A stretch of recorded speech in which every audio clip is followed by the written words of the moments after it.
alien general, warned Empire never fight humans.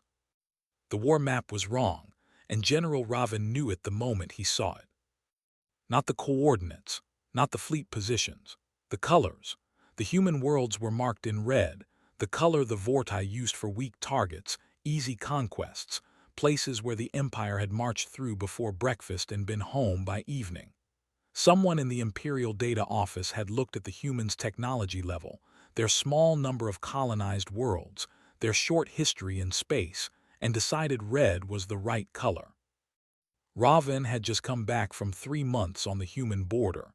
He changed the color to black. Black was what the Empire used for unknown threats, threats that had not been fully studied, threats that deserved caution. His assistant asked him why.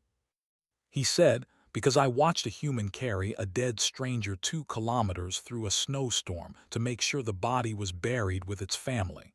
The stranger was not human. It was a Grevari dockworker the humans had never met before. They had found it frozen on the road, and they did not leave it there." His assistant waited to see if there was more. "That is not normal behavior," Raven said. "Most species would have logged the body's location and moved on. The humans stopped, picked it up, walked through the storm, found the family, stayed for the burial ceremony even though they did not know any of the songs." He paused. "A species that does that for a dead stranger will do things for a living friend that our military models cannot calculate." The War Council did not share his concern. He had expected that. Drev had been pushing the human expansion campaign for 2 years and the Council had finally approved it. 19 warships. Battle plan already written. Drev had even chosen the first target himself, a border colony called Veth's Landing, small population, no orbital weapons, sitting on a mineral deposit the Empire wanted. Raven stood before the full council and made his case. He was calm.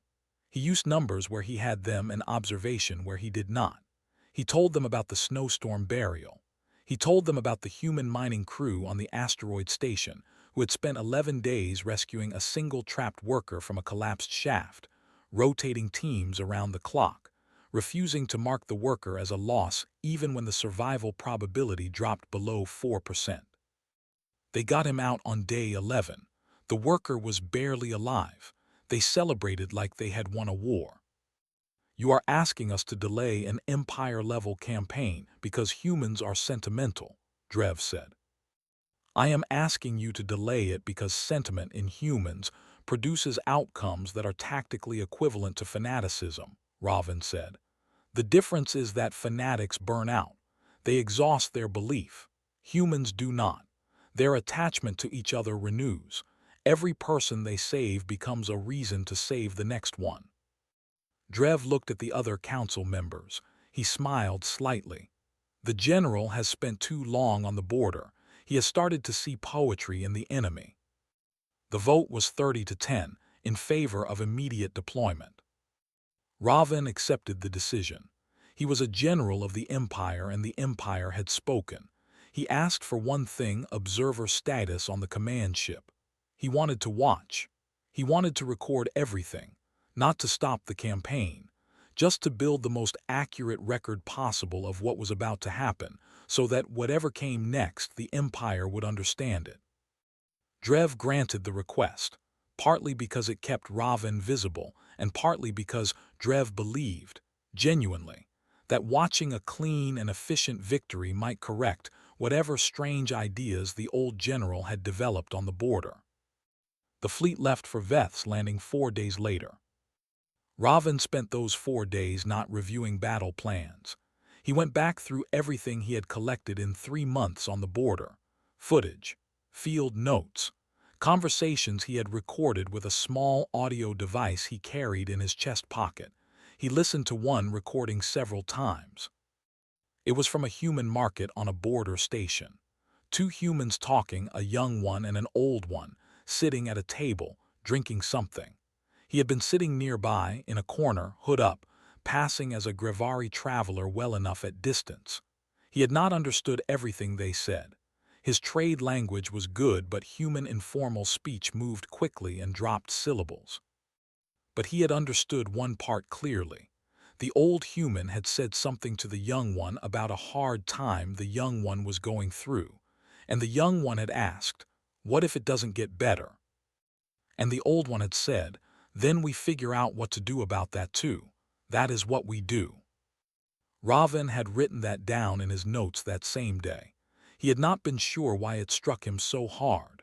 Somewhere between the border station and the War Council chamber he had figured it out. Most species, when things got bad, looked for a way out.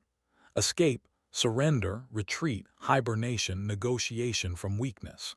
The calculation was always the same. When the cost of continuing outweighed the chance of winning, you stopped. What the old human had described was something different. Not optimism, not stubbornness exactly. Something more like a permanent refusal to treat any situation as the final situation. Whatever happened, the next step existed. You just had to find it. On a battlefield, against an enemy that thought that way, the usual pressure points did not work. You could not demoralize what did not accept demoralization as a possible state. The fleet arrived at Veth's landing on a clear day with a pale green sky. Raven stood at the observation deck and looked down at the colony through the scanner feed. It was small, modest. Farms on the outer ring, a cluster of buildings in the center, a landing pad with 2 old cargo ships sitting on it. Children were visible near the outer fields. Someone had painted something on the water tower, large letters in the human script that his translation system processed as a name. The colony's name, maybe, or a word that meant something to the people who lived there. It looked, he thought, exactly like a place that people had decided was worth keeping. He turned away from the window and walked back toward the observer's post. Below him, Cav was already giving the approach orders. Raven sat down, opened his recorder and began. Day 1, we have arrived. The colony appears undefended by any standard measure. I expect Subgeneral Cav will have a very different understanding of the word undefended within the next several hours. Recording begins. Alien General warned Empire never fight humans. Nobody in Veth's landing ran when the Vorti fleet appeared in the sky. That was the first thing Raven noted. Every other species the Empire had ever approached at this stage. The moment when the fleet became visible from the surface, when the shadow of 19 warships crossed the colony and the ground shook faintly from the displacement of their engines, there was always a predictable sequence. Panic, movement, crowds running toward shelters or away from them, communication traffic spiking on every channel as people tried to reach family members. The scanners showed something different at Veth's landing. People were moving, yes, but in straight lines, organized lines, groups of them heading in specific directions with specific things in their hands. Children were being moved but not in a chaotic scatter in groups, led by adults, moving quickly but without stumbling over each other. Someone was directing this. Someone had planned exactly what every person in this colony was supposed to do the moment a fleet showed up overhead, and every person knew their part. Cav noticed it too. He said over the command channel, "They have a response protocol." Raven said nothing. Cav sent the standard surrender demand. He used the Empire's most authoritative tone and the full legal language of Vorti territorial claim. It was a good message. Clear, official, final sounding. The kind of message that had ended 43 planetary situations before negotiation was necessary. The response took 8 minutes. It came not from a government official or a military commander, but from a woman who identified herself as the colony coordinator. Her name was Berta. She sounded like someone who had just finished fixing a broken pipe and had 4 other things on her list. She said, "Received your message. We are not recognizing the territorial claim. We are not evacuating. If anyone on your ships is injured or needs medical assistance, you're welcome to send them down and we'll help. Otherwise, we'll be here." Cav stared at the response panel. He turned to look at Raven, who was standing 6 feet away at the observer post. Raven said, "She offered you medical assistance." "I heard what she said." In 43 years, I have never had a target population offer to treat our wounded before the battle started, Raven said. I am nodding it. Cav ordered the first landing wave. 500 soldiers, full armor, standard breach formation. They came down in dropships on the colony's eastern field, which the scouts had identified as flat, open terrain with no cover. Textbook landing zone. The humans had put absolutely nothing in that field. No defenders, no obstacles, no hidden weapons. The Vorti soldiers landed and advanced toward the outer colony buildings and found a low fence. A very ordinary fence made of metal posts and wire that was clearly there to keep farming animals from wandering. They stepped over it without difficulty. Then they rounded the first building and found a long table. It was set up across the path between the first and second building ring. On the table were water containers, basic food packages, and small paper cards with text printed on them. The text, Raven's translator rendered as, "You do not have to do this.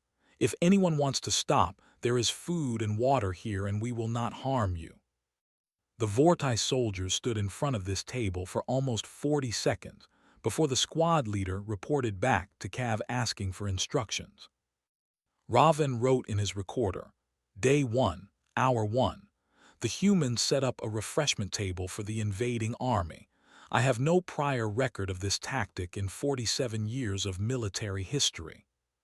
Cav ordered the soldiers to push past the table and continue the advance. They did.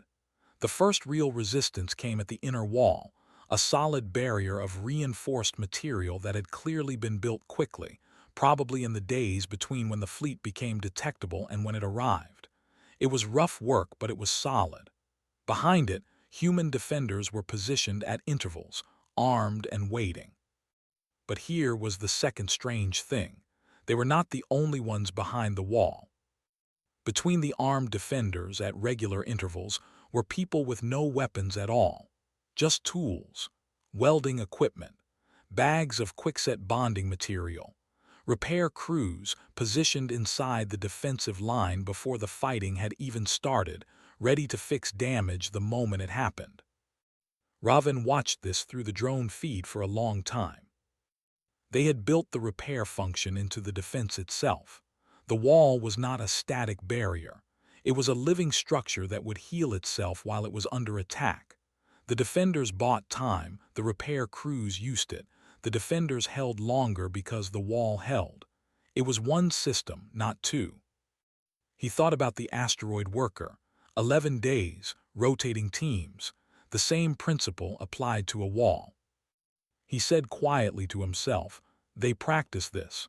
This is not improvisation. They have rehearsed fixing things while being hurt. The battle at the inner wall went on for 4 hours. Cav threw more soldiers at it twice. The wall developed cracks, holes, a partial collapse in the southeastern section. Every time, the repair crews moved in while the defenders held the gap with their bodies. At one point, a Vorti soldier got through the southeastern gap and found himself alone on the interior side of the wall, surrounded by repair crew workers. They were not soldiers. They had no weapons he could see. They looked at him. He looked at them. One of them, a heavy-set man with plaster dust on his jacket, said something in human language. Raven's translation came through a second later. You're through. Now what? The soldier did not know the answer. He stood there for a moment. Then 2 human defenders came through the same gap behind him, and he had to deal with that instead. Raven noted, the humans understand psychological pressure as well as physical.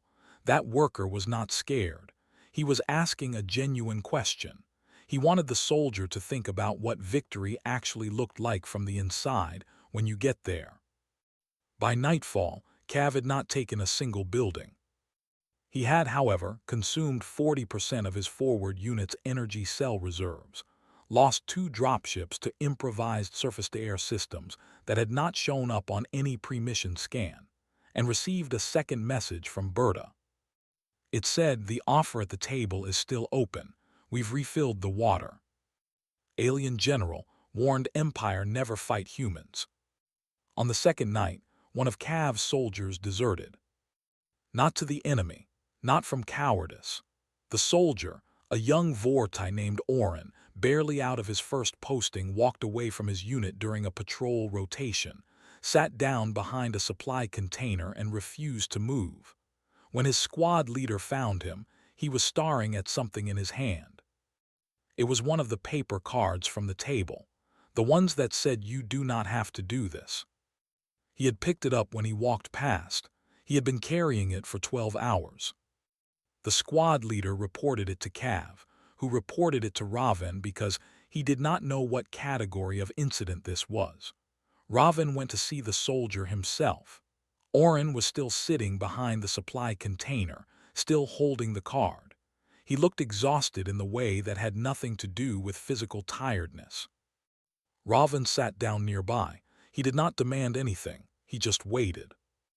After a few minutes, Oren said, "I went past the gap in the wall this afternoon. The repair crew was working. There was a child." Raven said nothing. It was young, maybe 8 or 9 years old by their aging scale. It was carrying bonding material in a small bucket, back and forth between the supply point and the workers, back and forth. Oren looked at the card. It was not scared. It was just working, like it was normal, like carrying supplies to a wall while soldiers were on the other side of it was just a thing you did. Raven said, "What do you want to do?" Oren looked at him. "I don't know, sir. I've been trying to figure that out for the last 12 hours. He held up the card. "They wrote this before we landed. They printed it in advance. That means they knew we were coming, they knew what we were going to do, and they still thought it was worth setting out water and writing this." He stared at it. "Who does that?" Raven did not answer, because he thought the answer was already clear to both of them. He sent Oren to the rear support unit for the remainder of the campaign, not as punishment. The soldier was not wrong about anything he had observed. He was, in fact, observing very accurately. But Raven needed him somewhere that his accuracy would not get him killed. On the third day, the humans introduced something new. The colony had a loudspeaker system, standard equipment for weather warnings and community announcements. During a lull in the fighting, it turned on.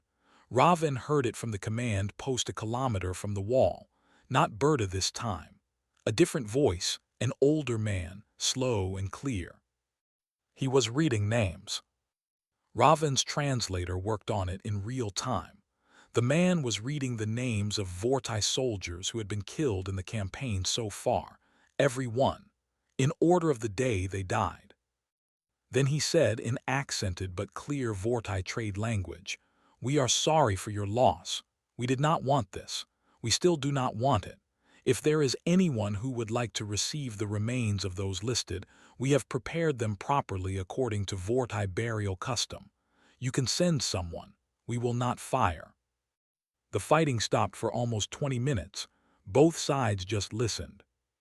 Cav's communication line went active. Raven could hear, faintly, several of Cav's officers talking quietly to each other. One of them said, in a voice that was not meant for the command channel, "How do they know our burial customs?" Raven switched to his recorder. Day 3. The colony's loudspeaker read aloud the names of our fallen soldiers, offered the remains, and cited correct Vortai burial rites. Research. They researched our funeral practices. Before the battle, while planning their defense, someone in that colony took the time to find out what we do with our dead.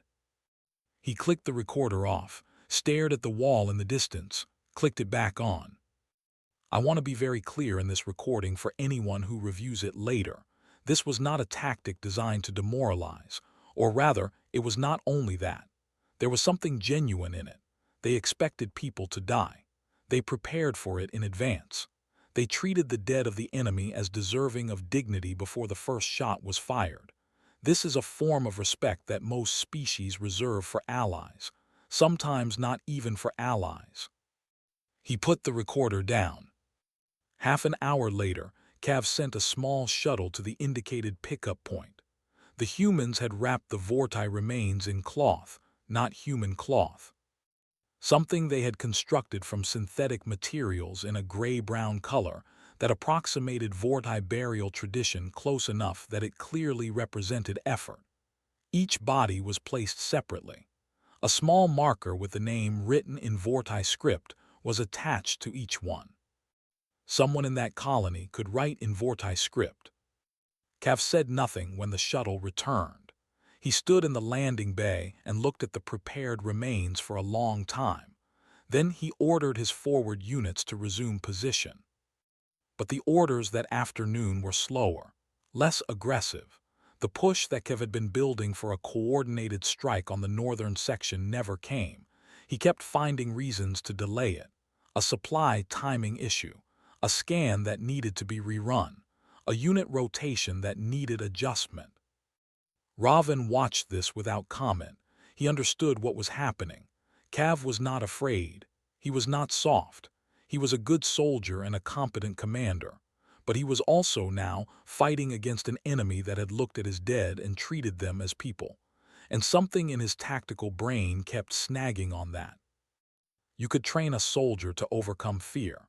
You could train them to push through exhaustion and pain and the chaos of a losing engagement. There was no training module for what happened when the enemy was kind to your dead. On the loudspeaker that evening, the old man read more names. Vorti again, 3 more from the day's fighting. He said the same thing at the end. Come when you are ready. We will not fire. In the supply container bay, Oren heard it from the rear unit. He sat very still. He was still holding the card. Alien General warned Empire never fight humans. Drev sent a specialist.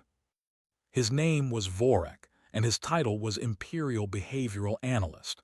He arrived on a fast courier ship on day 5 with a slim case of equipment and the absolute certainty that what the ground team was experiencing was a structured human psychological operation designed to create hesitation in Vorti forces. He had studied it. He had written a report about it. He had a counter-protocol. Raven met him at the docking bay. Vorek was young, well-dressed, and walked like someone who had never been in a place where things were on fire. The name reading, Vorek said immediately, without greeting. That is a documented manipulation technique, creating false intimacy, making the enemy feel seen and acknowledged to reduce aggression. We see a version of it in 3 other recorded species. Which 3? Raven asked. Vorek named them. Raven said, in all 3 cases, how did that war end? Vorek paused for just a fraction of a second. That is not relevant to the current situation. All 3 lost, Raven said, the species using the technique. They all lost their wars eventually. I know because I fought 2 of them. He turned and walked toward the command post. Come, I will show you what you are actually dealing with. He took Vorek to the drone observation room and pulled up 6 days of footage. Not the fighting, the gaps between the fighting, the repair crews, the child with the bucket, the table with water that was refilled every day even though no one from the Vorti side had touched it. A human soldier during a pause in engagement who had walked to the edge of their position and left a small parcel on the ground. Inside it, when a Vorti scout retrieved it later, were basic medical supplies. For the Vorti. Left without explanation or demand. Vorek watched all of it without speaking. His expression stayed professionally neutral for most of it. On the medical supply parcel footage, something moved in his face very briefly and then went still again. Raven said, "What is your counter-protocol for a species that leaves medicine for the people they are fighting?" Vorek said slowly, "It is designed to make you feel obligated, to create a psychological debt." "I know what it is designed to do," Raven said. "What I am asking is, does the counter-protocol account for the possibility that they are also doing it because they simply do not want us to suffer unnecessarily?" Vorek did not answer. "Both things can be true," Raven said. "It can be a tactic and also be genuine. The humans are not complicated in this way. They do not separate practical action from moral action the way we do. When they decide something is right to do, They do it even if it also happens to be strategically useful. That is not manipulation. That is a different kind of mind. On day 6, the humans did something no one had predicted. They opened a gate. Not the main gate, a small secondary access on the western side of the colony, facing the least active part of the Vorti perimeter. They opened it, propped it, and put a simple sign beside it. The sign said, in Vorti trade language, "For anyone who is hurt." No trap. The drone sweeps confirmed it. No weapons near the gate, no soldiers positioned to capture anyone who entered. Just an open door. 2 Vorti soldiers took them up on it that first day. Not deserters. Soldiers with injuries from the fighting who had been relying on field treatment that was running short on supplies. They went through the gate. The humans treated them properly with real equipment, taking 2 hours to do it right. Then they sent them back. The soldiers returned to their units. They did not say much, but everyone who looked at the clean bandages and the careful suture work on one soldier's arm already understood what it meant without being told. Kev called a command meeting that night. He spread the tactical map on the table and stared at it. His senior officers stood around him. No one said what everyone was thinking for the first few minutes. Then one of the officers said it. "They are treating our wounded and sending them back. We cannot frame this as an enemy action in any standard category." Cav said, "It is still a hostile force occupying." "Sir," the officer said quietly, "they left the gate open." The room was very quiet. Raven was not in the meeting, but he received the summary from his assigned communications officer afterward. He sat with it for a while. He thought about Oren, still in the rear unit with his paper card. He thought about Cav staring at the prepared remains of his soldiers in the landing bay. He picked up his recorder. Day 6. The colony has opened a medical access point. Undefended. Functional. 2 soldiers used it today. I expect more will tomorrow. The colony is doing something that our military doctrine has no response to because our military doctrine assumes the enemy wants to defeat us. This enemy wants to outlast us, and their method for outlasting us is not to break us. It is to keep being something we cannot quite bring ourselves to destroy. He set down the recorder. Outside the observation window, the planet turned slowly. The pale green sky on the day side was shifting into the dark amber of evening, the colors bleeding together at the horizon.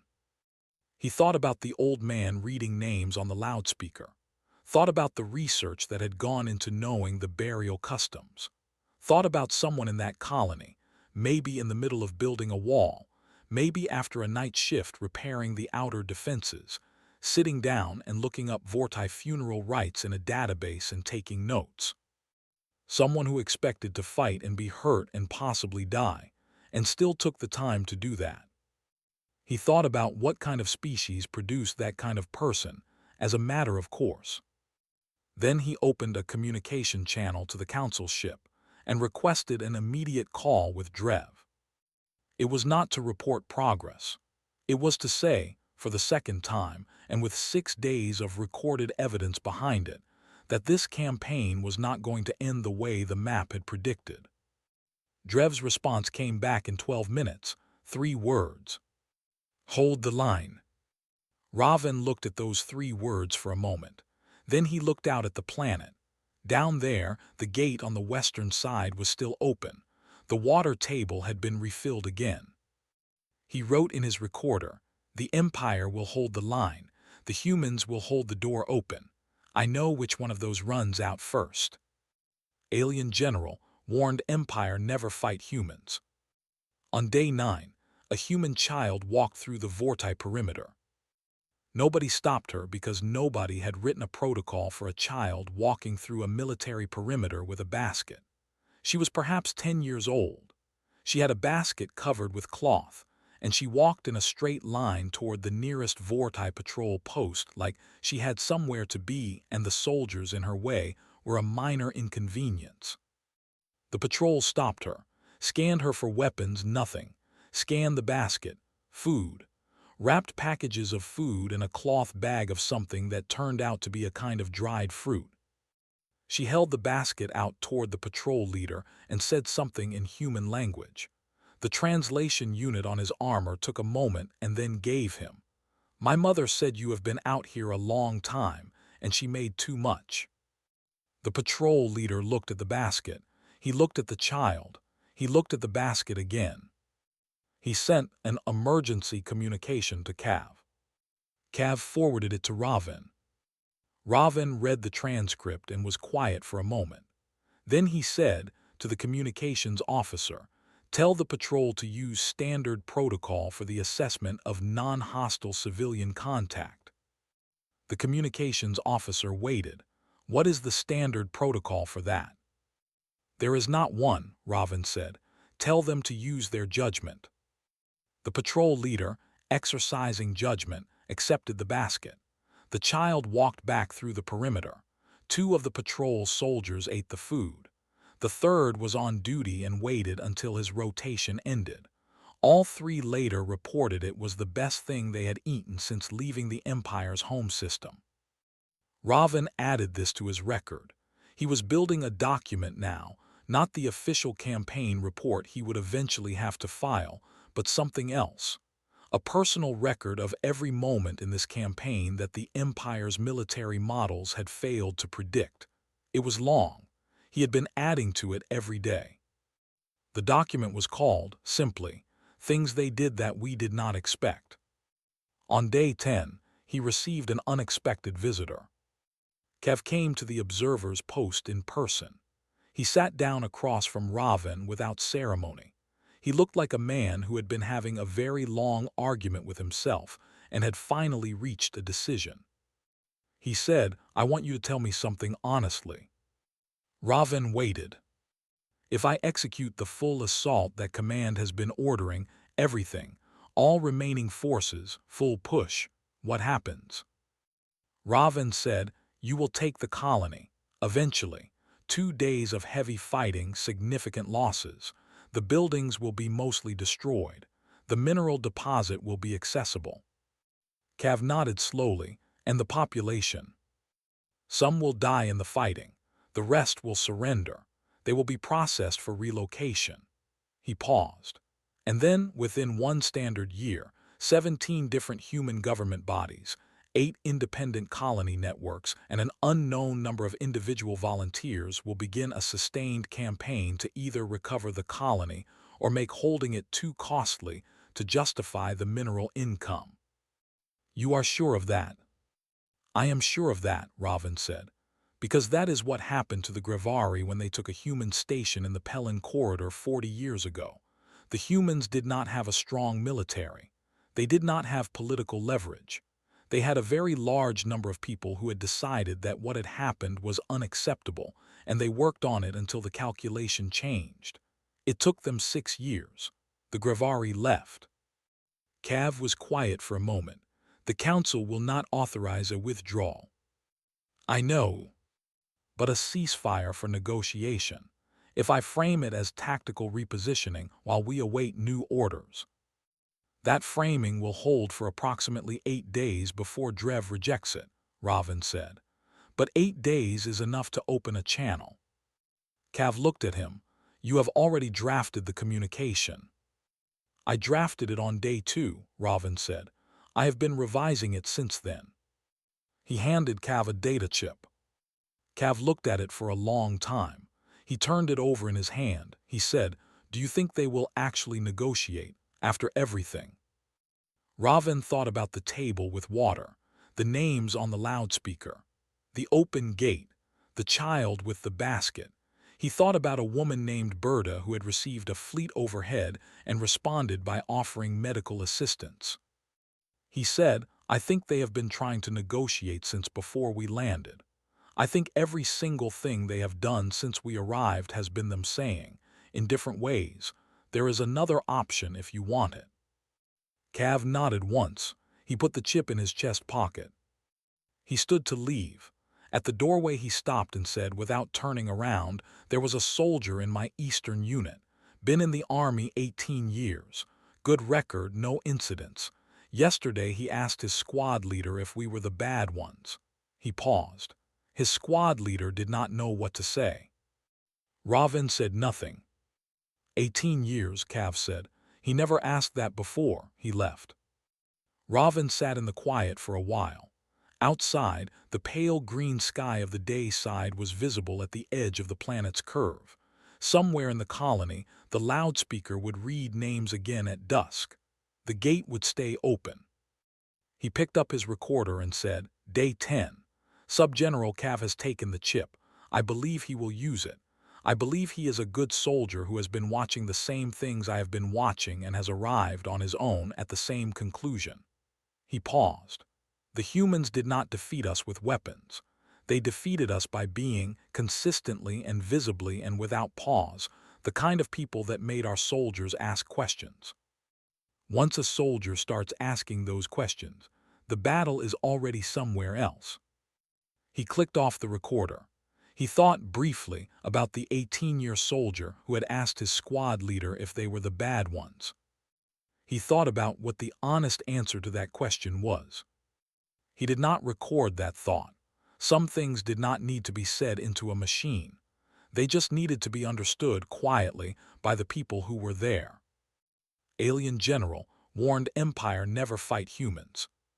The ceasefire began because of a song. Nobody planned it that way.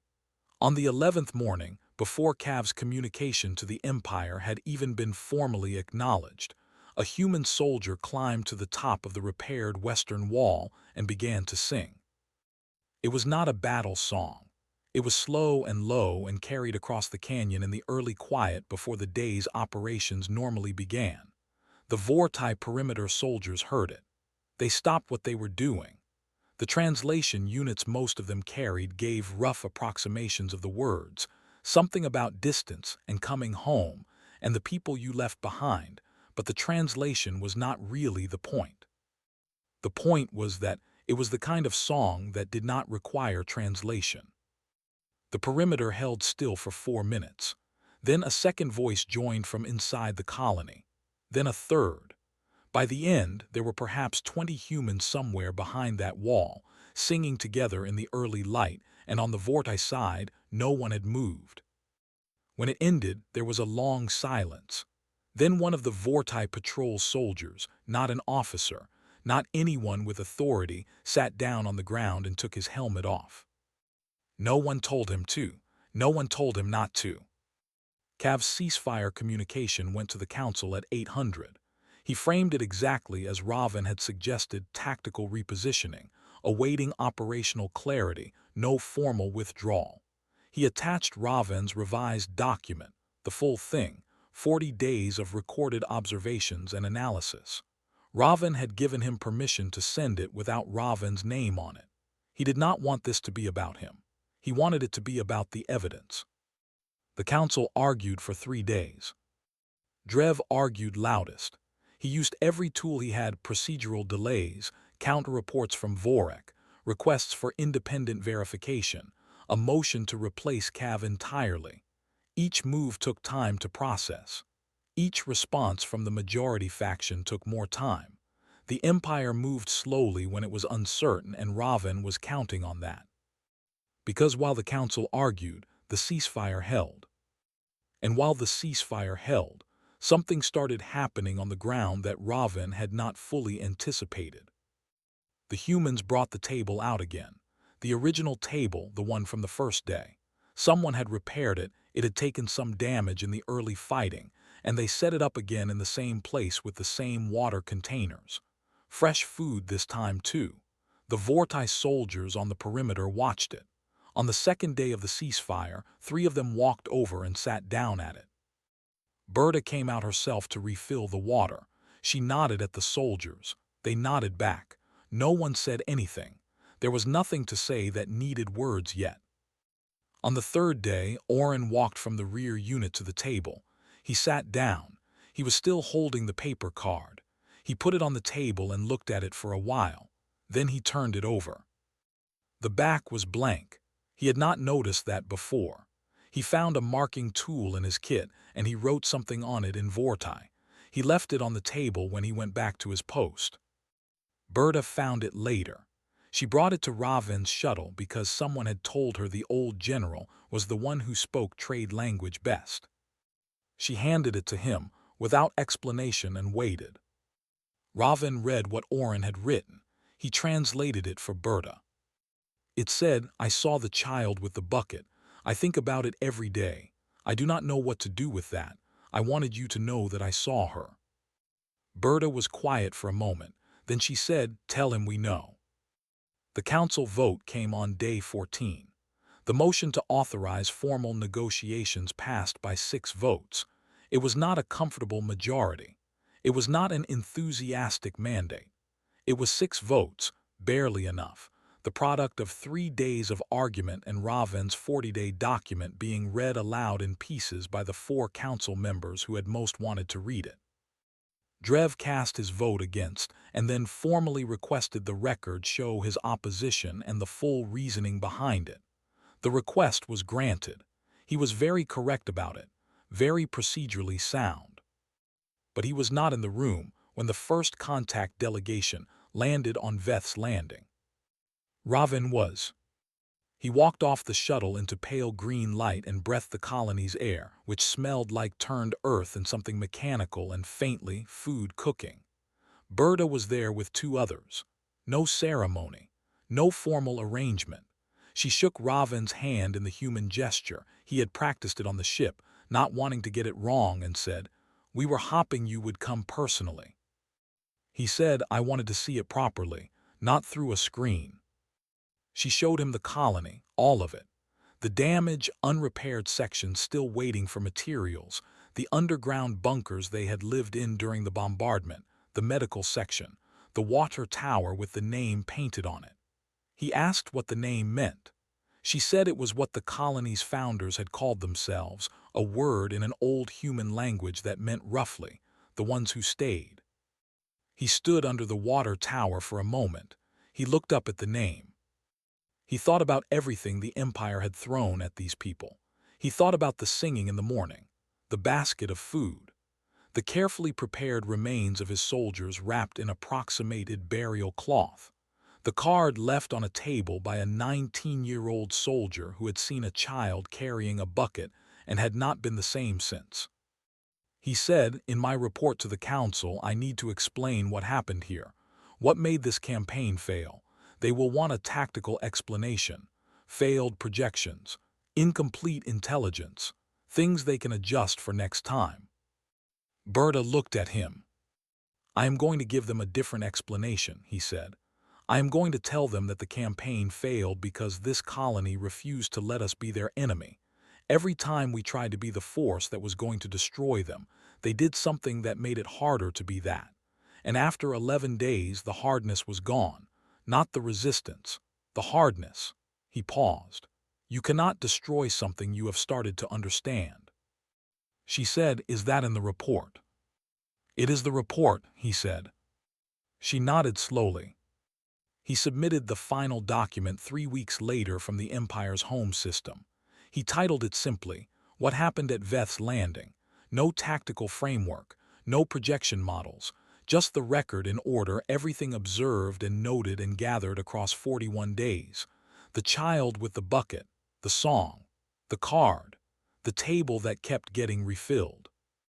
The last line of the report read, "We want to take something from them. They kept offering us things instead. We could not outlast that. No empire ever has and no empire ever will. The recommendation of this report is that we do not try again." He submitted it, and then he went asleep for 14 hours, which was the most he had slept at one time in 2 months. Somewhere across the stars, on a colony in a canyon under a pale green sky, the table was still out. The water had been refilled. The gate on the western side was open. It would stay that way.